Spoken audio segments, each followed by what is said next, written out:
அரக்கோணம் மேற்கு ஒன்றிய திராவிட முன்னேற்றக் கழகம் சார்பில் குருவராஜப்பேட்டையில் முன்னாள் முதலமைச்சர் பேரறிஞர் அண்ணாவின் 117வது பிறந்தநாள் விழா வெகு விமர்சையாக கொண்டாடப்பட்டது. ராணிப்பேட்டை மாவட்டம் அரக்கோணம் மேற்கு ஒன்றிய திராவிட முன்னேற்றக் கழகம் சார்பில் குருவராஜப்பேட்டை பேருந்து நிலையத்தில் முன்னாள் முதலமைச்சர் பேரறிஞர் அண்ணாவின் 117வது பிறந்தநாள் விழா விமர்சையாக கொண்டாடப்பட்டது.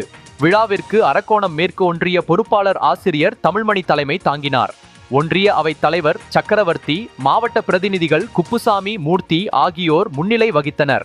விழாவில் ஆசிரியர் தமிழ்மணி அண்ணா திருவுருவ படத்திற்கு மாலை அணிவித்து மலர் தூவி மரியாதை செலுத்தி பொதுமக்களுக்கு இனிப்பு வழங்கினார்.